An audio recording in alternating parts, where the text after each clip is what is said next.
Good morning. Happy Tuesday, and welcome to another Think Tank, Remax First Realty, Remax First Realty 2, and Remax Tri-County. Today, we will be talking about what to do with your non-responsive leads. Those are the leads and inquiries that you receive that obviously don't get back in touch with you, don't respond to your email, texts, etc. Do not just delete them. Over time, we've learned to X them out, delete them, get them off your CRM and out of your database because they're not responsive, but they are still opportunities. We know that the time frame between when someone starts to think about buying a house and closing can be anywhere on average from 18 to about 20 months. So you don't know where in that window of time you're meeting that client. So do not delete the unresponsive leads. One of the things to do is to obviously save them in your CRM or whatever database you use, whether it's Booz or Chime or KV Core, whatever CRM, even Excel, whatever CRM you are using, put everyone in there. You can label them, put them in a bucket, call them unresponsive leads or opportunities, whatever it is you want to do. You don't want them necessarily as this number grows from 10 to 50 to a couple hundred. You don't want them in your dashboard as a day-to-day call, but you definitely want to bank them and keep them, as we are in the people business. And the more people you have in your network that know you are a realtor and you're running a real estate business, the more clients you have an opportunity to be in front of, and the more clients leads to more deals, right? So put them in your CRM and put them in a bucket, give them a label, tag them, whatever label, unresponsive opportunities, unresponsive clients, future clients, whatever you want to call them, but definitely save them and do not delete them. For those of you watching live, anyone can put in the comments section, please do. What is the number one thing buyers care about? Think about it for a second. Any inquiry, any buyer, what's the number one thing that interests them? What's the number one thing they care about? It's homes, right? It's not mortgages. It's not attorneys. It's not surveys. Interest rates aren't primary. Some do care, of course, but if they don't find the home, it doesn't matter if the rate's 2% or 8%, right? So they care about homes. Set them up through your CRM if possible, or whatever way you are delivering listings. Set them up to get listings. And I know if they're unresponsive, how do I know what to send them? Well, make it based on the criteria of what they inquired about. Why this is important?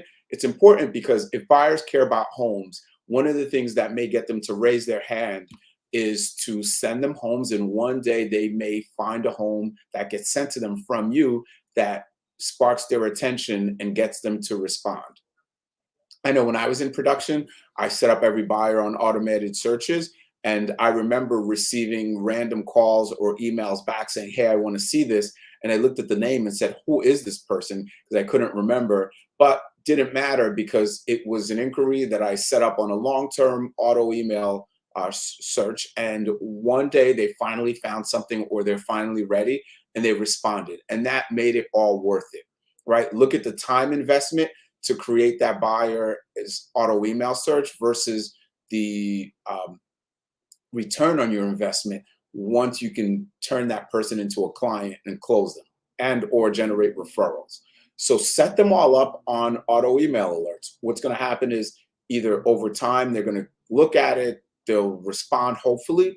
Worst case scenario, they unsubscribe and you move on, right? It doesn't cost you that much, but there is so much upside if you can convert 1 out of 10, 1 out of 20, 1 out of 30 to be a buyer and close a deal with them. It is worth the time of setting up clients over time as they come in for automatic email alerts, and just let it ride.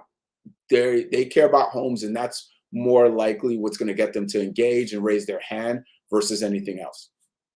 One other thing you want to do, even if these people never engage, if they don't respond, if they don't ever reach out to you and say, hey, Olivier, I want to see a home, is put them also in a newsletter. Why? Although they may not work with you, maybe they inquired and immediately got in touch with someone else, made an offer on a home, and they're under contract. They are now sellers. Every seller was once a buyer. So what you're going to do by keeping them in a newsletter and putting everyone in a newsletter is over time and years, you're building up this massive database. If you get 10 leads a month, it's 120. I'm sorry, if you get 10 leads a month, yeah, it's 120 for the year, 10 times 12. And over 10 years, that's 1,200 people, right? We all plan to be in the business in 10 years.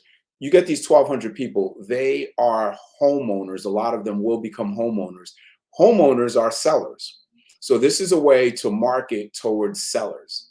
Why? Because we know that agents and typically in our industry don't do a great job of following up post close.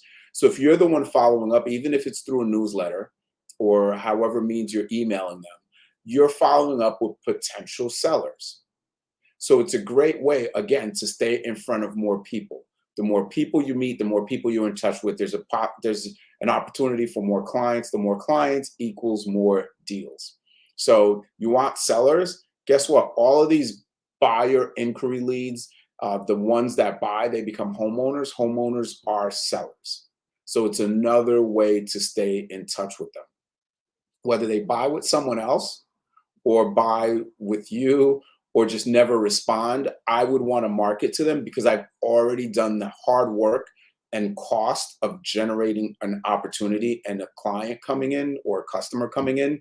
And now I want to work on converting them to a client, whether it takes me 3 weeks, 3 months, or 3 years from now. I just want the opportunity. You have to look at these as opportunities and not leads, because if you look at it as an opportunity, you will do your best to work that opportunity until you can no longer work it. And guys, we're not looking for a 10%, 8%, 15%, even a 5% conversion, but even at 2%, if you convert 2% of them, you're going to do business, you're going to build your database, you're going to build your referral business, you're going to generate income from opportunities that otherwise, if you hit delete, there's a very high probability you get zero from it. So don't delete your opportunities. Don't delete your Zillow inquiries. Don't delete your open house sign-in people. Don't delete your realtor, your Opcity, any of these channels where you're generating clients from. Put them in a database. Set them up for auto email alerts if you have a criteria of what they inquired about. Set them up on newsletters and let it ride. The small time investment of a couple minutes to set them up is well worth the potential upside if you can convert them. So let me see if there's any questions. Incubation and follow-up leads is such a great way to help grow your business. Thank you, Carl. Appreciate the feedback. But yes, guys, don't just give up on them. They are opportunities, and the quality of the opportunity is based on the quality of your response. So if it's 3 voicemails or a text and they haven't responded, delete. You're deleting future business. So incubate, work on them. Do not delete them. Figure out how you're going to keep in touch. Put them in your database, KV Core. Even if you use Excel, I know a top producing agent out of Bergen County that uses Excel does about 30 million in business. And the reason why it works is the CRM, the best CRM is the one you're going to use. So whether it's Excel, KV Core, Booz, whatever it is, the one you use is the best one. Figure out what you're going to do to follow up. Create a system to incubate and follow up on leads and let them ride. Do not hit the delete button. So that's my think tank for today, guys. Any questions? Give me, reach out, of course. Thanks for attending. And again, always appreciate the feedback. So whenever you guys are watching this, hit the like button, put in a comment so I know you guys are, this is helping and you guys are actually watching. So thanks again for tuning in, everyone. See you next week.